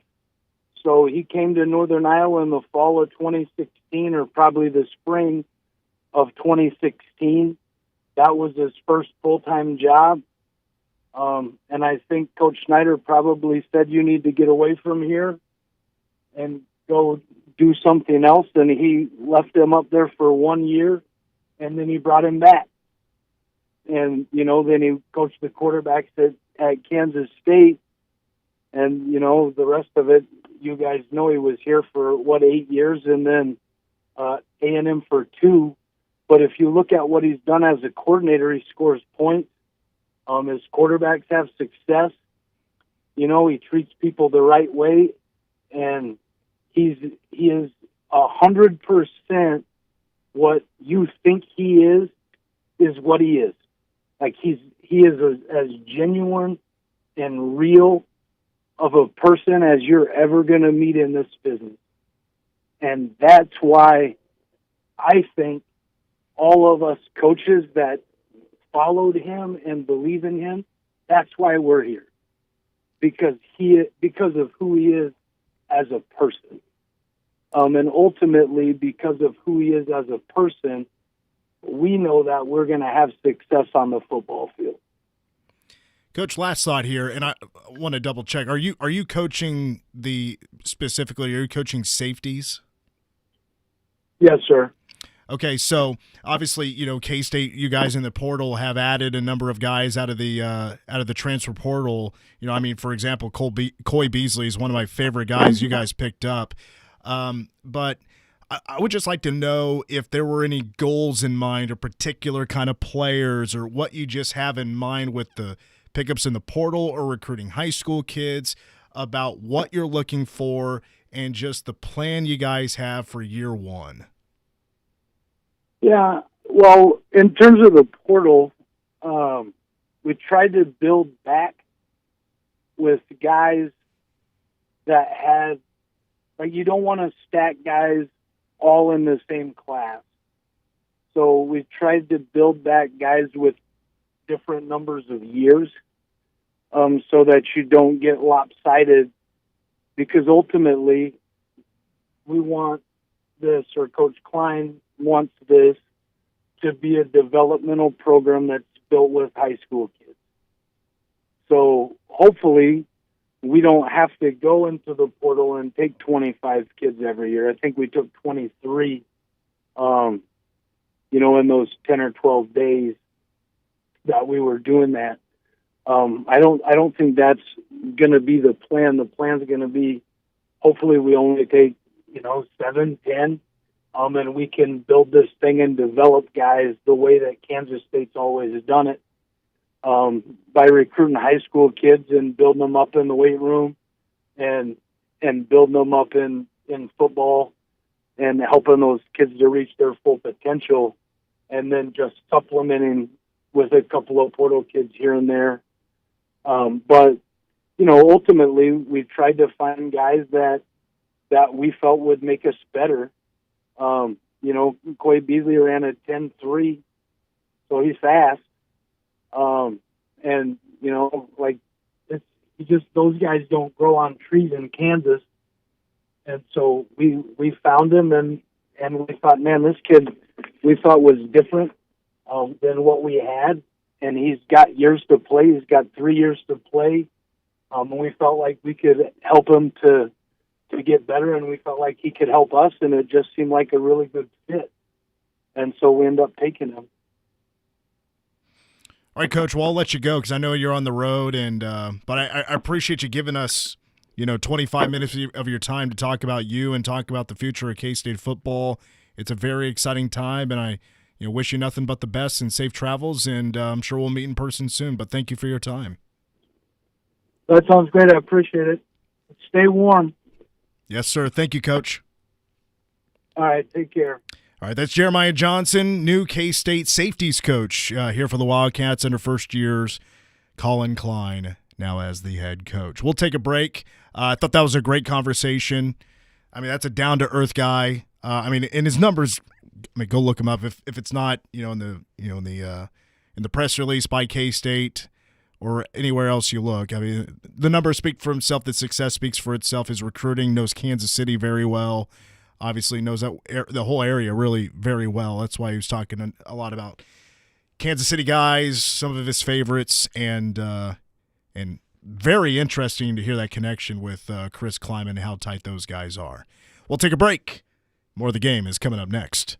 I'm Dan Patrick, and this is Above the Noise. The Dodgers have become the poster children for everything people claim is wrong with baseball. A roster pushing past $400 million naturally draws criticism. And on the surface, it's not a great look for competitive balance. But focusing solely on the Dodgers misses the bigger problem. LA has forced other big market teams like the Mets, Yankees, and Phillies to raise their spending and stop pretending frugality equals strategy. It's good for the sport. More stars, better rosters, more more meaningful matchups. The issue is not enough teams trying to win. Marlins, White Sox, Pirates, A's spent years operating on the margins, prioritizing profit over competitiveness. This is where the gap becomes alarming. When half the league refuses to invest, disparity is inevitable. So let's not put the burden of scrutiny on one franchise. Blame the organizations content with scraping by for the sake of profit. I'm Dan Patrick, and this is Above the Noise. Here's a tale of Tina searching up and down for decent GLP-1s, but got spun around. Till Good RX wrote in, hey, we got something new. GLP-1 prescriptions, all FDA approved. Brand name meds, no flags that are red. Clear pricing from the start. None of those hidden fees in your cart. Delivered to your door or pick up same day. Darn tootin'. Save time and money on prescriptions. Hotfoot at thegoodrx.com. GoodRx is not insurance. The new year brings new health goals and wealth goals. Protecting your identity is an important step. Your info is in endless places that could expose you to identity theft, leading to lost funds. LifeLock monitors millions of data points per second. If your identity is stolen, our restoration specialists will fix it, guaranteed, or your money back. Resolve to make identity health and wealth part of your New Year's goals with LifeLock. Save up to 40% your first year with promo code NEWS. Visit LifeLock.com. Terms apply. The Wildcats. Three wide open again, and it's perfect again. Hit the court. To the rim, layup good. Right here. Yeah.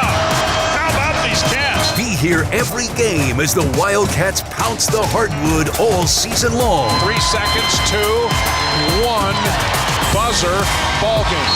K-State wins it. On your home for Kansas State Wildcat basketball, the K-State Sports Network from Learfield. News Radio, KMAN.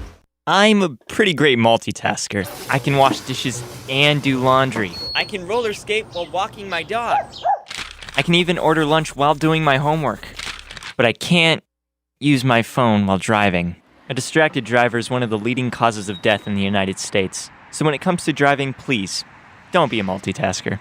Don't drive distracted. A message brought to you by the National Highway Traffic Safety Administration, Project Yellow Light, and the Ad Council.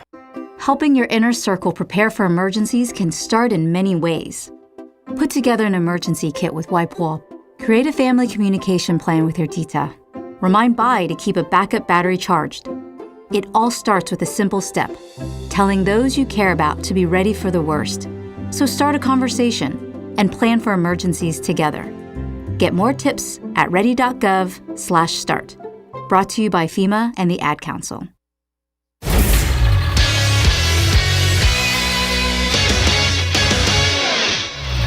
I'm Mitch Fortner with the Game Sports Update. K-State men's basketball has received an invitation to participate in the 2026 Players Era Men's Championship Field. That'll be taking place in Vegas next season, Thanksgiving week. Cats are joining TCU, Texas Tech, and West Virginia in the expanded 32-team Players Era Field. And there was already 4 other teams announced for it: Baylor, Houston, Kansas, and Iowa State. The Big 12 and the Players Era recently announced a first-of-its-kind partnership that guarantees the Big 12 with 8 teams in next year's expanded tournament. High school hoops tonight here on KMAN. The late tip-off at 8:30. It is the Dodge City Tournament of Champions quarterfinals. The Manhattan boys are a top 10 team in 6A. Their record is 9-1. They have won 9 games in a row. Their opponent, Olathe East, at a record of 7-3 for the Hawks. And a win for Manhattan would mean that head coach Benji George becomes the all-time winningest head coach in Manhattan High boys basketball history. Tune in tonight, 8:30 for tip-off. Pre-game coverage at 8:15 here on K-Man and also online at newsradiokman.com with Cole Dutchendorf with the broadcast.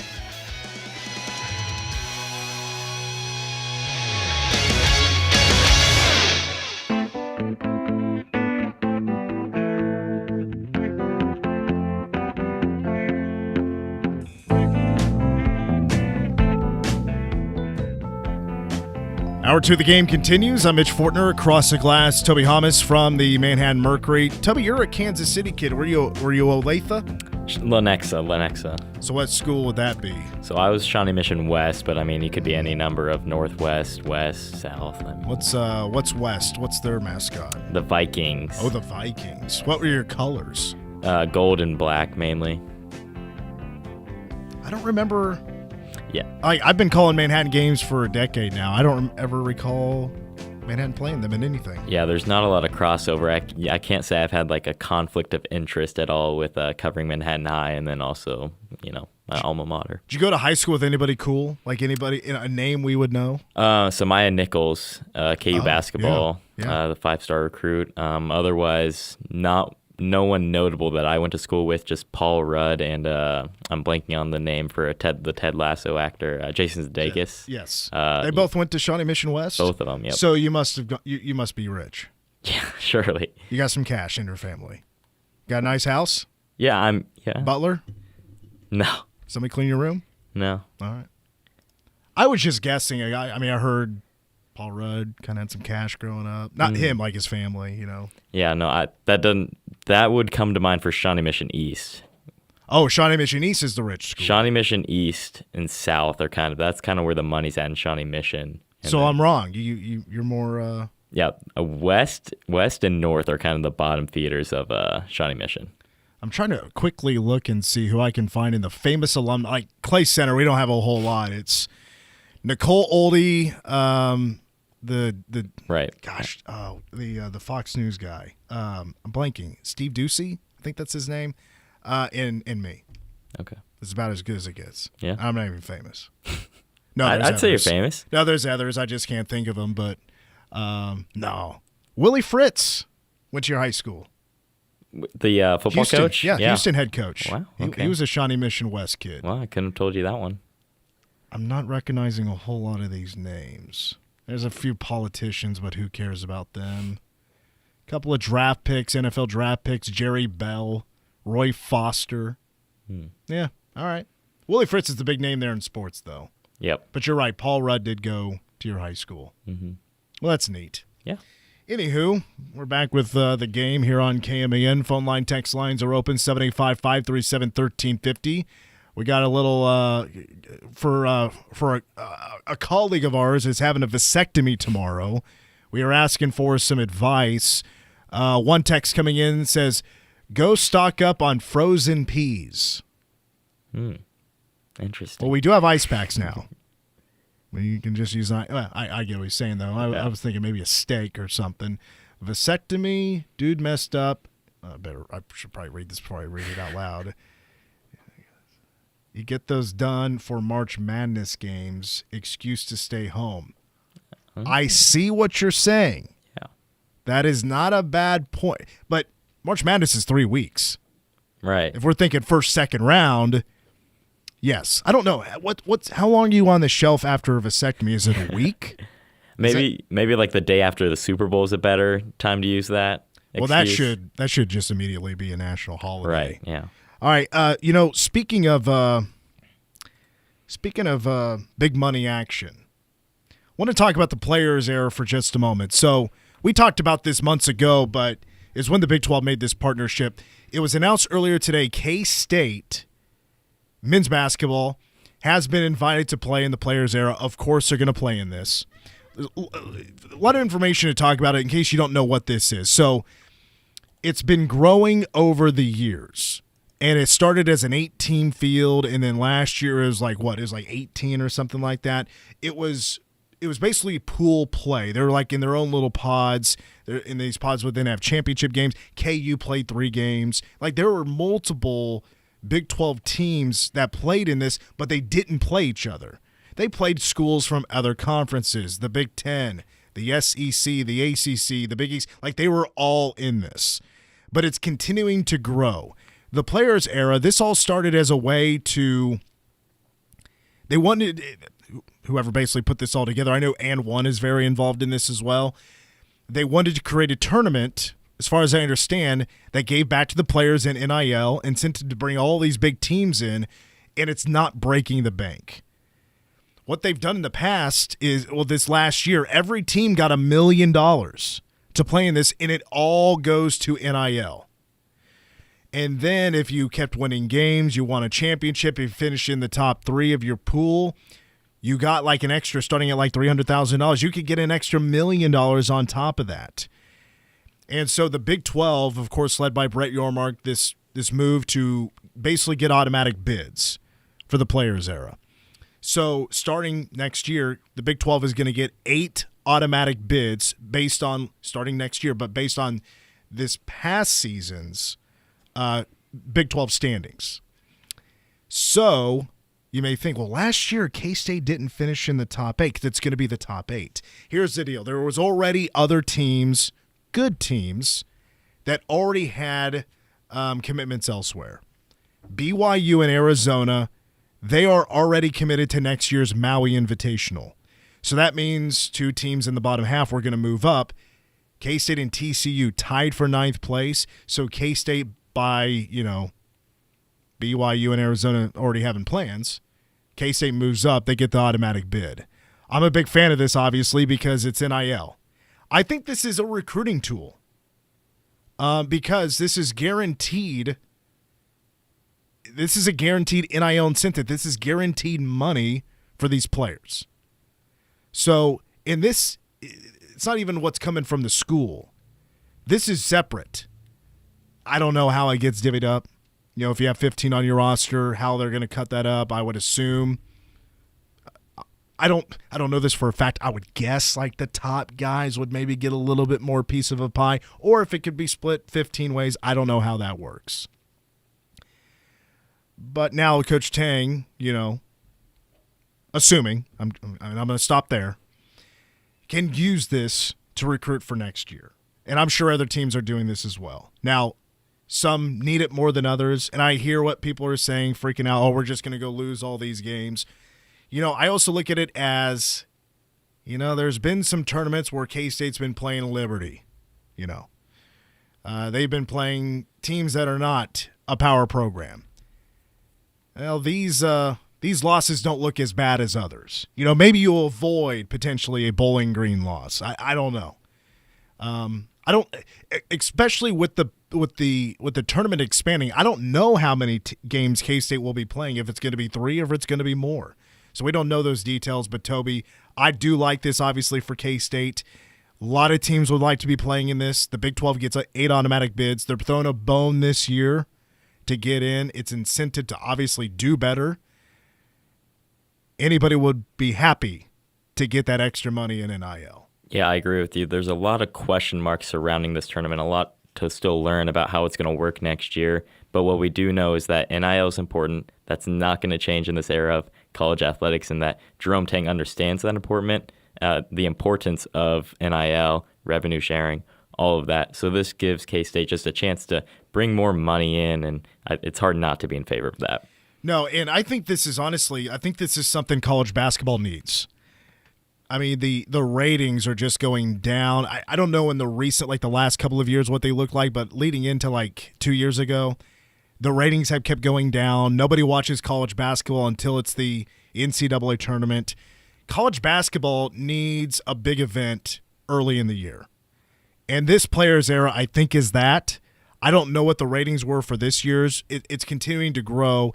If it is just a bracketed format, which I don't think it's going to be that, because if you're going to play an early season tournament, you want multiple games. You want that going into Big 12 play. You want that in case you're a tournament team. You have that experience. But this is going to be a draw if the top teams in the country are going to play in this. If you're guaranteed to see the 8 best teams in the Big 12, most of them, the 8 best teams there in the best conference in America, the best teams in the SEC, ACC, you're going to see Kentucky, Tennessee, Alabama. You're going to see either Duke or North Carolina or potentially both, or, it just depends. You could go on and on about that. If you're guaranteed to see 75% of those teams every year in this tournament, it's going to build its own reputation. We're going to remember it's coming up every year. It's also going to be making more and more money. That could mean more and more money every year for the student athletes. This could be a very good thing for college basketball, and it could be the appetizer for the season. And when you mention ratings, I think it's hard not to mention what the NBA has done with their in-season tournament to kind of start the year, get things kicked off in the NBA, and that adds a financial incentive for the NBA players as well, even though they might not need it as much as college athletes. But it's definitely been something that the NBA has seen as a positive, and maybe this is kind of the twist that now we're seeing it in college basketball. I'm just wondering what we're going to learn here in the next couple of weeks, because the Players Era have said that they're going to announce more about the format, the field, what it could potentially look like. We're still obviously 10 months away. So I'd be very interested if they're already going to be announcing pools or matchups. That may be a little bit more down the line. They just named K-State to this thing, right? So we may have to wait on that. But if you're really worried about just K-State getting trucked by all these good Big 12 teams and it's going to happen 3 games in a row, you're going to look really bad. Well, I get the worry. You don't want K-State to look super terrible early on in the year. I just don't think it's going to be much competition against the Big 12. You're most likely going to be playing teams that are not in your conference. It's still non-conference games. Even if you did play teams in the Big 12, this will not count towards the Big 12 standings. And even if you do get kind of hit hard by some of these good teams, worst case, you're just pocketing $1 million or whatever the number is that they're giving you to come play in this tournament. So, I mean, worst case, if they lose a couple games, they're not going to destroy K-State's net rating, and they're still going to pocket some cash. And you're not giving up home games. Yeah. This is already set in stone. This is not counting towards home games for K-State. We'll take a break. And when we come back, I do want Toby to address the latest rumors about Travis Kelce, what he thinks about that, and more still to come. The game continues next on KMAN. Your home for K-State sports. Sills. Oh, major elevation for Desi Sills. This is The Game on News Radio KMAN. This Valentine's Day, treat your sweetheart to an unforgettable evening at the Friendship House in Wamego. Indulge in our exquisite 5-course tasting menu, crafted with care for this special occasion. But don't wait, this exclusive dining experience is by reservation only. Reserve your spot and make this Valentine's Day truly memorable. The Friendship House in Wamego, where love is always on the menu. Call 785-456-9616. Friendship House, just off the Yellow Brick Road by City Park in downtown Wamego. The Trust Company is an independent, locally owned wealth management and investment company founded right here in Manhattan in 1992. The motivation that drives your financial goals, your life, is unique to you and your family. You won't find boilerplate, template-driven, off-the-shelf financial services and strategies at the Trust Company, but plans thoughtfully and individually designed, tailored specifically to your hopes and dreams. The Trust Company, locally owned, client-focused. Our only allegiance is to you. Visit thetrustco.com. From twinkling lights and champagne to candy hearts and Valentine's plans. If your job feels like a situationship, it might be time to commit to a job you actually love. At Meadowlark, healthcare careers mean meaningful work and a team that truly values you. From nursing and clinical roles to dining and housekeeping, there's a place for you. Learn more and apply at careers.meadowlark.org. Questions? Call 785-323-3898. Meadowlark. Loving where you work is part of the job. In Manhattan, building community means more than bricks and beams. It means innovation and partnership. At McCown Gordon Construction, we deliver feature-focused solutions to projects that shape our region. From advanced research labs to vibrant education, healthcare, and community hubs. We're not just building projects, we're building the future of the Flint Hills with unmatched customer experience and value-driven strategies. We're building for tomorrow. Visit kansas.mccown-gordon.com. If you've missed the Kim Commando Show, you've missed a lot. Yeah, they forced Claude to unlearn all the information it got from the pirated technology. And it's a $1.5 billion landmark settlement. A reader from the current newsletter sent me a note. He put his name in. He made $6,000. That's crazy. Yeah, not bad for getting a free newsletter. America's digital goddess, Kim Commando. Kim Commando. Saturday mornings at 9 on News Radio KMAN. Standing at the edge of a rocky shore, you breathe in the cool, salty air, watching the sun disappear on the horizon. Across the globe, someone begins their day along a sandy beach, listening to the rhythm of the crashing waves. You each envision a world beneath the water, vibrant life in every imaginable form. Now, imagine it's all gone. What was once a place of wonder and beauty is now a dull, lifeless wasteland. Food, jobs, medicine, all gifts from the ocean, all gone. Time is running out to protect our oceans, and without our love, everything the oceans provide can and will disappear. It's our choice. Love it or lose it. Help protect our oceans. Visit World Wildlife Fund at wwf.org/love. In many countries around the world, medical care is scarce. Countless millions have no access to safe surgery. Mercy Ships is there to help. Mercy Ships provides free surgeries for the thousands of those who are waiting for surgery at each port. Mercy Ships is bringing services to countries that would otherwise never be able to access those services. Find out how you can help by visiting our website at mercyships.org. That's mercyships.org. News Radio, KMAN, weather. But a look at the forecast this hour. We do have a cold weather advisory taking effect at 6 a.m. tomorrow, 6 p.m. tomorrow, a winter storm warning. The amount of snow does vary, but tonight we do know it's a low of 7, 20% chance of snow after 3 o'clock Friday here in Manhattan. Wind chill below 0, only a high of 10. Friday night, 100% chance of snow. Now, according to the National Weather Service, new snow accumulation could be 2 to 4 inches possible on Friday night. Saturday, another chance of snow, 80% chance right now. The high is 8. We finish up the game next.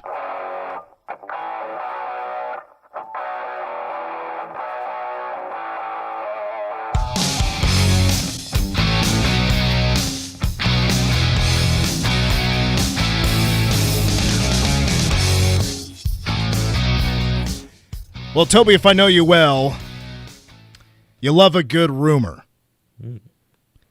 You love gossip. The latest on Travis Kelce. And this is what's just been flying around here lately. This is coming from some pretty reliable sources that Travis Kelce is leaning coming back next season. He's already 36. He's right around the age that Tony Gonzalez wrapped up.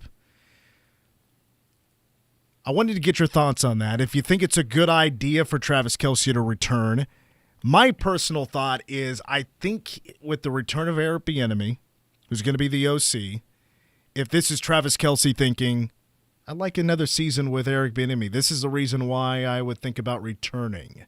It's because those two are pretty close. So I wanted to get what you think is. Do you think this is a good idea? Do you like this? If this were to happen? Yeah, I mean, I think it will happen first and foremost. I just don't see a way that Kelce ends his career kind of with Mahomes tearing his ACL, just what happened there in the end of the season. I don't think that's how Kelce wants to go out. And just hearing how he's talking about Bieniemy coming back, hearing how he just feels about where he's at, and it just feels imminent at this point that Travis Kelce is not done and that he'll at least give it one more run for the Chiefs. And it's not like I'm excited about it. I would love to have Travis back. I think it would be great because it's not like he was playing bad by any means. I mean, he had his moments, had his drops, but for the most part, Travis turned in a pretty good season, 851 yards. That was more than he had the year prior, and he did it on less targets. So it's not like Travis Kelce's at a point where it's like, oh, this guy's washed, this guy needs to get off our team.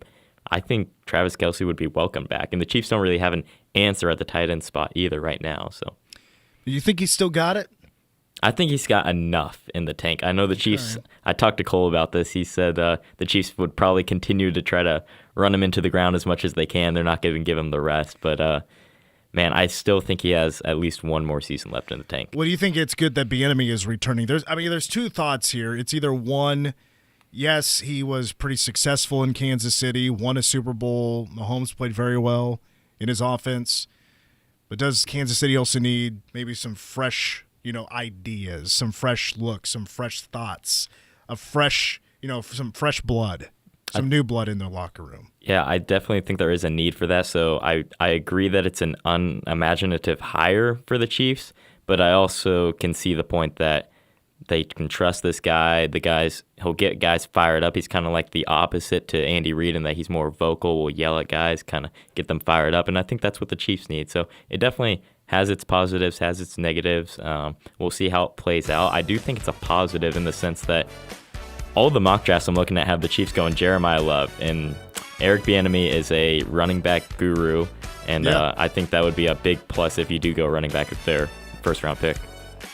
Except for Clyde Edwards-Helaire. Right. I mean, you'll take the miss there if you can hit on Jeremiah Love. All right, we got some Ask Us Anything. We did the ticket giveaway earlier. Your pick for the random name was Will Spradling. Wanted to ask you, who is that? You go back to when you were a little kid. Was there a Wildcat like you first fell in love with? I mean, if it wasn't Will Spradling, I'd say Marcus Foster. I was a big Marcus Foster fan before he got kicked off the team, but so that kind of broke my little Toby's heart. Man, old Foster, he had some bad habits. Great player, but bad habits off the floor. Didn't really take care of himself. I remember every time when we would have media, he would always walk in with fast food. Like, his diet was just poor. He was a college kid. Freshman 30, probably, and it wasn't all muscle. Foster, huh? Yeah. So you were hurt when he left. How old would you have been when he played? Because we're talking 10 years ago now. Yeah, I mean, I would have been... I think. 13. I mean, because that would have been like 2014 season-ish. I was thinking like 15, 16, 16, 17. I would have been in the like 12 years old range. I'm born in 04, so... Yeah, you're young. You just turned 21, right? Yeah. You're so young that when we were at the NCAA tournament in Spokane, Washington, right? Yeah. You tried checking into a hotel, but it was connected to a casino, so you had to be 21. They come out there and get you in your room. Great rooms. This is a great place. Yeah, I enjoyed it. Place. Just they did not like me checking in. All right, Toby. Thanks for helping out today. Of course. That's Toby Almas from the Manhattan Mercury. We're maybe back with you tomorrow. I've been hearing word that the Manhattan game for the boys at the Dodge City Tournament of Champions is going to be moved up tomorrow. So there's a chance there's going to be some overlap. So I'm not sure how much of a show we're going to have tomorrow. But until then, for Toby, I'm Mitch. Go Cats. Radio Sports Beat with Freddie Coleman.